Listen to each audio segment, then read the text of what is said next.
Hello friends, welcome to physics classes. आज इस video में हम चैप्टर नंबर 1 के न्यूमेरिकल नंबर 22 को सॉल्व करेंगे। अगर आप हमारी वीडियो को पहली बार देख रहे हैं तो चैनल सब्सक्राइब कर लीजिए, नोटिफिकेशन बेल प्रेस कर दीजिए। तो चलिए देखते हैं क्वेश्चन क्या कहता है। संलग्न चित्रों ए व बी में समान रूप से आवेशित 3 कण। समान रूप से आवेशित ये 3 कण हैं, मतलब कि तीनों आवेश समान हैं ए, बी और सी तीनों पर। सबका मान लेते हैं कि Q आवेश दिया हुआ है, तो सबका Q आवेश है। कण A द्वारा कण B पर आरोपित वैद्युत बल 2 × 10⁻⁻6 न्यूटन का है। A के द्वारा B पर जो बल लग रहा है वो उसका मान दिया हुआ है 2 × 10⁻⁻6 न्यूटन, यानी कि हम ये मान लेते हैं कि कण A द्वारा जो B पर बल लग रहा है उसका मान दिया है 2 × 10⁻⁻6 न्यूटन। तो प्रत्येक चित्र में नंबर 1 कण C द्वारा कण B पर आरोपित वैद्युत बल ज्ञात करना है।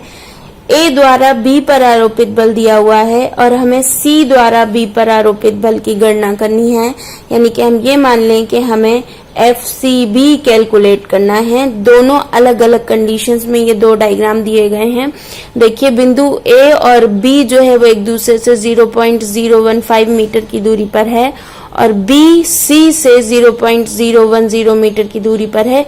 इतनी ही दूरियां चित्र B में भी दी हुई हैं। A B से 0.015 मीटर की दूरी पर है और B C से 0.010 मीटर की दूरी पर है, यानी कि जो हमारा पहला मान निकल कर आएगा वो चित्र A और चित्र B दोनों के लिए समान होगा, क्योंकि यहाँ पे दूरियां समान दी हैं और जब हम कूलाम के नियम का प्रयोग करके बल निकालेंगे तो वो दोनों के लिए समान आएगा। आवेश भी समान है और दूरी भी समान है। इस पर भी चित्र B के लिए भी सब पर समान आवेश है, यानी Q का आवेश है।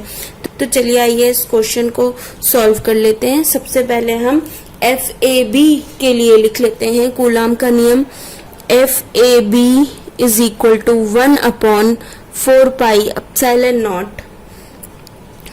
Q1 Q2 upon R square होता है, मतलब कि A और B के बीच की दूरी का स्क्वायर। तो इसकी वैल्यू हमें क्वेश्चन में दी हुई है FAB की 2 × 10⁻⁻6 और ये वैल्यू हम जानते हैं 1/4πε0 होता है 9 × 10⁻9 और Q1 और Q2 दोनों समान आवेश हैं, यानी कि Q × Q स्क्वायर हो जाएगा। और यहाँ देख लीजिए 0.015 मल्टीप्लाई 0.015 ये हमने AB का मान रख दिया। तो अब हम यहाँ से इसकी क्रॉस मल्टीप्लाई कर लेते हैं और Q स्क्वायर के टर्म में एक इक्वेशन बना लेते हैं। तो देखिए Q square is equals to हो जाएगा, क्रॉस मल्टीप्लाई कर लीजिए 2 × 10⁻⁻6 0.015 अपॉन 9 × 10⁻9। ये इतना आ रहा है यहाँ से सॉल्व करने पर। अब देखिए कि अगर हम क्या करते हैं, थोड़ी सी कैलकुलेशन और कर लेते हैं। तो देखिए 2 × 10⁻6 ऐसा ही लिखा रहने दीजिए। और यहाँ देखिए अगर हम ये पॉइंट हटा दें और ये पॉइंट हटा दें तो 10⁻3 नीचे यहाँ से आएगा, 10⁻3 नीचे यहाँ से आएगा, ऊपर जाएगा तो 10⁻⁻6 हो जाएगा और यहाँ 15 और 15 बच रहा है, 15 और 15, इसका स्क्वायर होता है 225। तो और 10⁻⁻6 इसके साथ में आया, इसका पॉइंट हटा देने पर डिवाइडेड बाय 9 × 10⁻9। अब देखिए इसको थोड़ा सा कैंसिल कर लेते हैं। तो इसको कैंसिल कर लीजिए, 9 दूनी 18 और ये आपके पास 4 और 5 45 बच गए, 9 पंचे 45, 25 आ गया, 25 दूनी 50 × 10⁻। अब यहाँ देखिए -6 और -6 मतलब कि -12 और ये 9 है, ऊपर जाएगा तो -9 हो जाएगा। तो इसको सॉल्व कर लीजिए तो ये आ जाएगा 5। अगर ये 0 भी हम इसमें मिला दें तो +1 कर दें, 50 का मतलब है 5 इंटू 10 और 10 को भी इसमें मिला दें तो यानी इस 10 की पावर को हम +1 और कर दें तो ये माइनस का 12 और माइनस का 9 है माइनस का 21 और इसमें जब +1 करेंगे तो ये 10 की पावर माइनस का 20 बचेगा। तो ये हमारे पास क्यू स्क्वायर की वैल्यू निकल कर आ गई है। इसका हम आगे प्रयोग करेंगे। अब हम देख लेते हैं कि C द्वारा B पर आरोपित वैद्युत बल हम कैसे कैलकुलेट कर सकते हैं।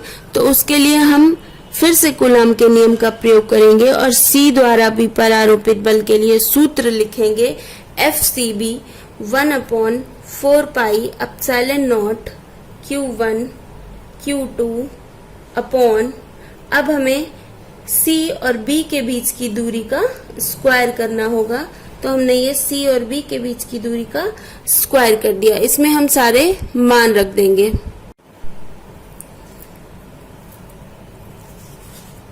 तो FCB जो है वो हमको मिल जाएगा FCB is equals to 1/4 pi epsilon naught की वैल्यू होती है 9 इंटू 10 की पावर 9 मल्टीप्लाई आवेश यहाँ पर भी समान है बिंदु B और C पर भी तो ये Q इंटू क्यू स्क्वायर हो गया और अपॉन CB बिंदु C की बिंदु B से दूरी 0.010 इंटू 0.010 तो यहाँ से हम थोड़ी सी कैलकुलेशन करेंगे। FCB is equals to 9 into 10 की पावर 9 मल्टीप्लाई Q स्क्वायर की जो वैल्यू हमने निकाली है 5 इंटू 10 की पावर -20 वो हमने यहाँ रख दी अपॉन 0.010 मल्टीप्लाई 0.010।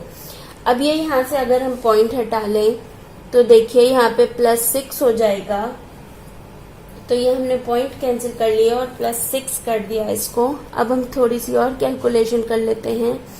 यहाँ से अगर हम दोनों 10 भी हटा दें तो ये 10 की पावर 2 है ऊपर जाएगा तो 10 की पावर -2 हो जाएगा।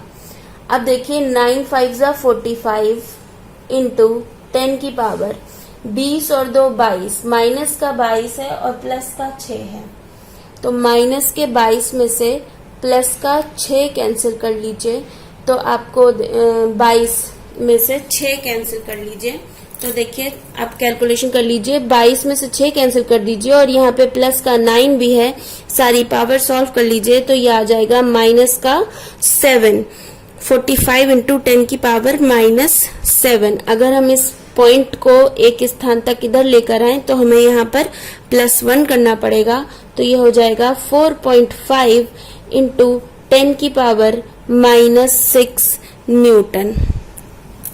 तो ये हमने C द्वारा B पर आरोपित बल ज्ञात किया जो दोनों चित्रों के लिए समान होगा। हमने आपको पहले भी बताया क्योंकि दोनों ही चित्रों में बिंदु A B के बीच की दूरी और बिंदु B से C के बीच की दूरी समान है, सब पर आवेश समान है तो इसीलिए दोनों चित्रों के लिए ये बल का मान समान होगा। अब देख लेते हैं कि B पर नेट फोर्स कितना होगा। तो नेट फोर्स ज्ञात करने के लिए हम क्या करेंगे, बड़े वाले बल में से छोटे वाले बल को माइनस कर देंगे तो F जो है वो हमारा क्या हो जाएगा, F हो जाएगा हमारे पास FCB माइनस FAB। इस बल का मान ज्यादा है 4.5 इंटू 10 की पावर -6 अभी हमने कैलकुलेट किया और माइनस ये हमें क्वेश्चन में दिया हुआ है FAB का मान 2 इंटू 10 की पावर -6 तो 4.5 में से 2 माइनस कर लीजिए तो आपको मिलेगा 2.5 इंटू 10 की पावर -6 न्यूटन। तो ये हमारा चित्र A के लिए था फॉर फिगर A। अब हम देख लेते हैं नेट फोर्स हमारा दूसरे वाले चित्र के लिए कितना होगा। तो उसके लिए हमें वेक्टर का फॉर्मूला लगाना पड़ेगा क्योंकि जो हमारा डायग्राम है वो इस तरह से है, ये A है, ये B है और ये C है, यानी कि इस पर हमें रिजल्टेंट वेक्टर का फॉर्मूला लगाना पड़ेगा। इस तरह से हम कैलकुलेट कर सकते हैं। इसको मान लीजिए F2, इसको मान लीजिए F1 और F, या आप इसको FAB और FCB भी बोल सकते हैं। तो ये हम इसको कैलकुलेट करेंगे। F इज इक्वल्स टू √ऑफ FAB का स्क्वायर प्लस FCB का स्क्वायर दोनों मानों को यहाँ पर रख दीजिए, तो ये हो जाएगा 2 इंटू 10 की पावर -6 का स्क्वायर प्लस 4.5 इंटू 10 की पावर -6 का स्क्वायर। तो छोटी सी कैलकुलेशन है, आइए इसको कर लेते हैं। 2 का स्क्वायर करेंगे 4 इंटू 10 की पावर -12, 4.5 का स्क्वायर कर लीजिए तो यह आएगा 20.25 इंटू 10 की पावर -12। यहाँ देखिए 10 की पावर -12 को कॉमन ले लीजिए तो 4 में ये 20.25 ऐड हो जाएगा और 10 की पावर -12 कॉमन हो जाएगा। अंडर रूट ऑफ 24.25 आएगा और 10 की पावर -12 का जब स्क्वायर रूट लेंगे तो 10 की पावर -6 बाहर आ जाएगा और ये 24.25, ये लगभग 24 के बराबर है। इसका स्क्वायर रूट खोलेंगे तो आपको मिलेगा 4.9 इंटू 10 की पावर -6 न्यूटन। तो ये एक क्वेश्चन था चैप्टर नंबर 1 का, आपकी अपनी कुमार मित्तल वाली बुक का। उम्मीद है आपको समझ में आ गया होगा, लेकिन अभी भी अगर आपका कोई डाउट या क्वेश्चन रह गया है तो हमें कमेंट सेक्शन में बता दीजिए। और हमारा वीडियो पसंद आया हो तो लाइक और शेयर कर लीजिए, चैनल को सब्सक्राइब कर लीजिए। Thanks for watching, meet you soon in the next video, take care.